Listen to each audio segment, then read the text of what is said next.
Welcome back. ہمارے ساتھ حماد کی اہلیہ موجود ہیں. السلام علیکم. وعلیکم السلام. کیا نام ہے آپ کا؟ سحر حماد. سحر کتنا عرصہ ہو گیا شادی کو؟ 4 سال ہو گئے. 4 سال. کتنے بچے ہیں؟ میرا ایک ہی بیٹا 1.5 سال کا, آگے سے میں حاملہ ہوں. سحر کیا معاملہ بنا, آپ لوگوں کو کیسے اطلاع ملی اور کیا ان کے اختلافات تھے؟ کیونکہ میاں بیوی جو ہے نا وہ ایک دوسرے سے ساری باتیں کر لیتے ہوتے ہیں, باہر کیا چل رہا ہے, دوستوں میں کیا رنجش ہے, کیا اختلافات ہیں. تو بیسیکلی ان کا معاملہ جو تھا وہ صرف پیسوں کا تھا یا اندر کوئی اور بات تھی؟ اندر کی بات تو ہمیں نہیں معلوم, کیونکہ کبھی بھی حماد نے گھر آ کے کوئی ذکر نہیں کیا تھا. تو نہ ہم کوئی بھی ہم میں سے کوئی بھی اسے نہیں پوچھتا تھا کہ تو باہر کیا کر کے آیا کیا نہیں.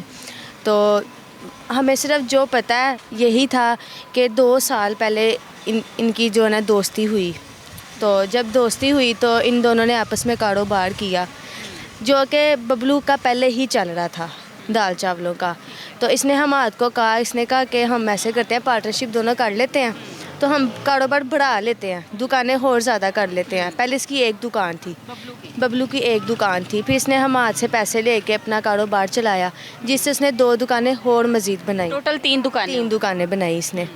3 دکانیں بنانے کے بعد جو ہے نا آہستہ آہستہ ان کا کام چلتا گیا. 1.5 سال بالکل اچھا چلا ان کا کام.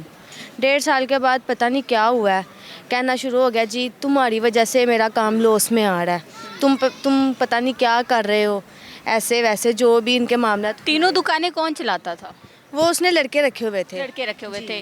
اچھا, حماد بھی نہیں ہوتا تھا وہاں پہ اور ببلو بھی نہیں ہوتا تھا, وہ لڑکے سنبھال رہے تھے ساری شاپس تینوں, ٹھیک ہے, اور پھر اس میں لاس ہو رہا تھا. جی.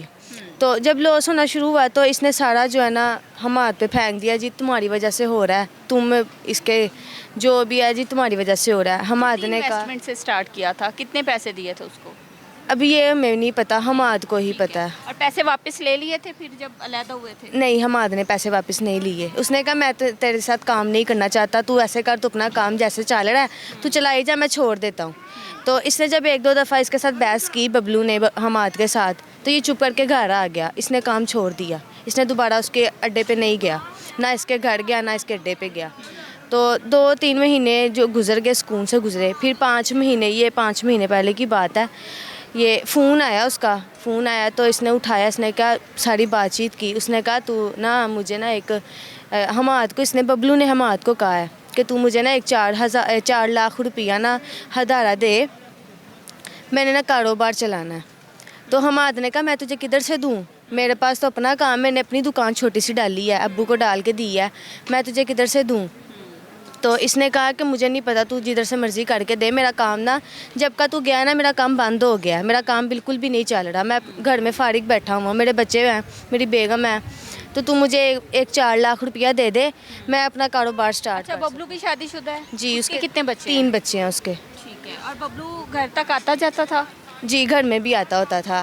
جب پیسے لینے تھے نا تو تب گھر بھی آیا تھا. ایک دفعہ گھر آیا, جب اس نے حماد نے منع کیا نا تو یہ چلا گیا. پھر اس کے بعد اس نے فون کرنا شروع کر دیے. جب اس نے فون کیا تو حماد نے کہا میرے پاس سچ میں نہیں ہے, میں نے چھوٹی سی دکان ہے, اس میں بھی سامان ڈلانا ہوتا ہے, ابو بیٹھتے ہیں, تو میں نہیں دے سکتا, میرے پاس نہیں ہے. تو اس نے کہنا شروع کر دیا. پھر دوبارہ جب اس کا فون آنا شروع ہوا تو کہتا تھا جی میں نا تجھے مروا دوں گا, میں تجھے مار دوں گا یا مروا دوں گا, دھمکیاں دینا شروع ہو گیا. تو حماد نے میرے پاپا کو بتایا, تو پاپا نے کہا کہ بیٹا تو کچھ نہ کر, تو سیدھا نا قانون کے پاس جا, ہم نے اس کو کچھ نہیں کہنا. تو اس نے کہا ٹھیک ہے ابو جی, میں قانون کے پاس چلے جاتا ہوں. پاپا اور حماد دونوں قانون کے پاس گئے ہیں, تو ساری بات کر کے آئے, ان کے خلاف جو ہے نا کی ہے. میرے پاس پیپر بھی پڑے ہیں, گھر میرے پاس موجود ہیں پیپر. تو سب کچھ ہو گیا ہے, ہم بے فکر ہو کے بیٹھ گئے. ہم نے کہا اب ہم قانون کے اوپر چھوڑ دیا ہے, اب کچھ نہیں ہوگا. تو 2 مہینے سکون سے گزرے ہیں ہمارے. اس کے بعد اس کی کال نہیں آئی. تو 2 مہینے سکون سے گزرے ہیں. 2 مہینے کے بعد نا ایسے ہی ہم بیٹھے تھے, تو میں نے اپنے میاں کو کہا, میں نے کہا چلو ہم نا مڑی چلتے ہیں, گرمی بہت ہے, ہمارا چھوٹا سا بیٹا ہے, تو چلو یہ دن جو ہے نا ہم نا مڑی گزار آتے ہیں. اس نے کہا چلو ٹھیک ہے ہم چلے جاتے ہیں, تھوڑا انتظار کرو میں تجھے لے جاتا ہوں. تو ہم مڑی گئے ہیں, 4 دن رہ کے آئے ہیں ہم. 4 دن کے بعد ہم واپس آ گئے. تو جب واپس آئے ہیں تو اگلی صبح جب ہوئی ہے تو تب ہمیں یہ واقعہ ہوا. ہمیں بالکل بھی پتہ نہیں تھا کیسا ہوگا. تو میں یہ صبح سویا ہوا تھا، ابو دکان پہ چلے گئے۔ وقوع ہے یہ صبح اب جب وقوع ہوا ہے تب 3 بجے ہوئے تھے، دن کے ہاں دن کے دوپہر کے 3 بجے 3 سے 4 کا ٹائم تھا۔ اور آپ لوگوں کو کس نے اطلاع دی تھی؟ میری مما آئی تھی بتانے کے لیے، میری مما کو نا میرے ماموں کا فون آیا تھا پھر کہ آپ نا لوگ ہاسپٹل پہنچے یا یہاں پہ اس جگہ پہ پہنچے یا ہاسپٹل آئے؟ ہم نے اپنی مما کو بھیجا تھا اس جگہ پہ پوچھنے کے لیے کہ کیا مسئلہ مسائل ہے، اگر حماد کا ہے تو ہم جائیں، ہمیں پتہ لگے کیا مسئلہ مسائل ہے۔ پتہ نہیں چلا تھا کہ تب تک ہمیں نہیں پتہ چلا، تو جب مما وغیرہ گئے تو پتہ لگا کہ جی حماد کے اوپر کوئی تیزاب پھینک کے چلا گیا ہے، ہمیں بات کا بالکل بھی پتہ نہیں تھا تب، تو ہم بڑے پریشان، ہم بھاگے ہاسپٹل آئے۔ جب ہاسپٹل آئے تو سیدھا ایمرجنسی میں وہ لے کے گئے ہوئے تھے اس کو۔ جب اوپر گئے تو اوپر میں نے جا کے نا مجھے امی نے اور میری جو ناند ہے انہوں نے اندر نہیں جانے دیا، کہتے تو نا باہر ہی رہ، اس کو وہ ٹھیک ہے، اس کو کچھ نہیں ہوا، وہ ٹھیک ہے۔ انہوں نے مجھے دلاسے دینا شروع ہو گئے، میں نے کہا اچھا، میں کافی دیر انتظار کرتی رہی، میں نے کہا چلو اب بلاتے ہیں انہوں نے مجھے نہیں بلایا۔ تو میں نے بڑی مشکل اندر گئی تو میں نے اس کو دیکھا تو سامنے لیٹا ہوا تھا، میرے سے پہچانا نہیں جا رہا تھا، مجھے نا میری سسٹر لے کے گئی اس کے پاس، مجھے کہتی یہ حماد ہے، میں نے کہا یہ حماد ہے؟ یہ حماد تو نہیں ہے، یہ تو کوئی اور ہے، اس کی تو شکل ہی بڑی خوفناک ہے۔ تو میری بہن نے کہا، اس نے کہا نہیں یہ حماد ہے، تو اس کو غور سے دیکھ، یہ تیرا حماد ہے۔ تو وہ بے ہوش تھا اس ٹائم، ڈاکٹر نے اس کو انجیکشن لگایا ہوا تھا۔ ایک دم سے نا جب اس نے میری آواز سنی نا تو ایک دم سے اٹھا اور نا بولنا شروع ہو گیا خود ہی سے، کہتا ہے سحر مینوں بچا لے، مینوں انہوں نے مار دیتا ہی، مینوں بچا لے، میں مر جانا، میں تے میرا بچہ کی کرے گا، تو کی کرے گی۔ میں نا اس کی آواز جب سنی نا پھر میری پہچان میں آیا وہ، پھر مجھے پتہ لگا کہ یہ میرا ہسبینڈ ہے۔ تو میں نے جلدی سے اس کو میں نے دلاسا دیا، میں نے کہا تجھے کچھ نہیں ہوگا۔ ڈاکٹرز نے کیا کہا؟ انہوں نے جب ادھر تھا تب انہوں نے کہا جی اس کی نا نظر چلی گئی ہے، یہ دیکھ نہیں سکتا، اب ایک ہاتھ بھی اس کا نا جو نا ختم ہو گیا ہے۔ تو ہم بڑے پریشان تھے، اللہ کا شکر ہے 3-4 دن بعد جا کے پتہ لگا ہے کہ نہیں اس کی نظر بھی ٹھیک ہے، آہستہ آہستہ نظر آنا شروع ہو گیا اس کو، اور بازو کا جو ہے نا وہ آپریٹ ہوگا۔ پہلے سارا جو ہے وہ جھلس گیا تو چہرہ ٹھیک ہو جائے گا؟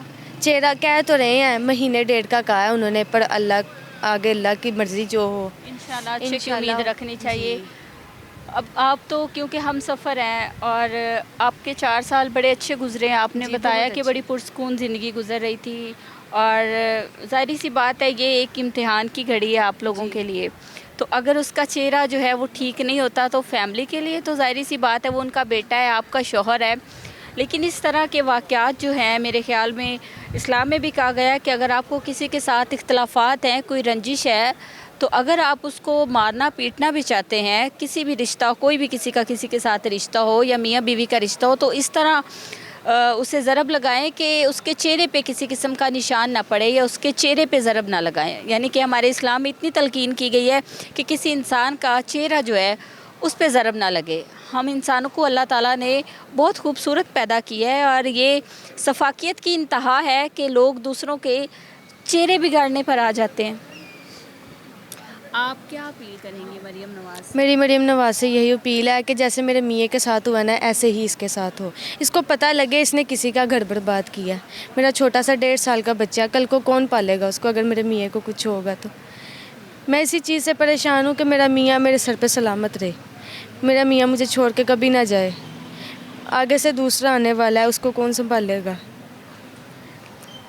مجھے انصاف چاہیے، میرے میاں کو انصاف چاہیے۔ مریم نواز سے میری یہی گزارش ہے کہ ہمیں انصاف چاہیے، ہمیں انصاف دے۔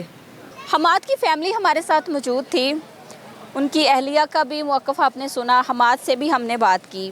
فیملی کا بتانا یہ ہے کہ پولیس کی کسی قسم کی جو ہے کارروائی پہ ہمیں اعتماد نہیں ہے، پولیس پہ ہمیں نہیں بھروسہ کہ ہمیں انصاف ملے گا۔ پولیس کی کارروائی جو ہے وہ سست روی کا شکار ہے۔ ملزمان میں سے ایک جو مرکزی ملزم ہے ببلو، اس کو گرفتار کر لیا گیا ہے اور اس نے یہ بات تسلیم بھی کر لی ہے، لیکن اس کے باوجود جو ہے پولیس نہ تو دوسرے ملزم کو گرفتار کر رہی ہے، بلکہ جو مرکزی ملزم ببلو ہے پولیس نے اسے بڑا پروٹوکول دے رکھا ہے۔ اسلام آباد میں اس طرح کا ایک واقعہ پیش آیا تھا، میں نے پہلے بھی بتایا کہ اس ملزم کو، اس مجرم کو فوری سے کیفے کردار تک پہنچا دیا گیا تھا، فوری سے مبینہ پولیس مقابلے میں اس کی ہلاکت سامنے آ گئی تھی۔ تیزاب گردی کا یہ اس ہفتے میں 3را واقعہ ہے اور یہ ایک سوالیہ نشان ہے۔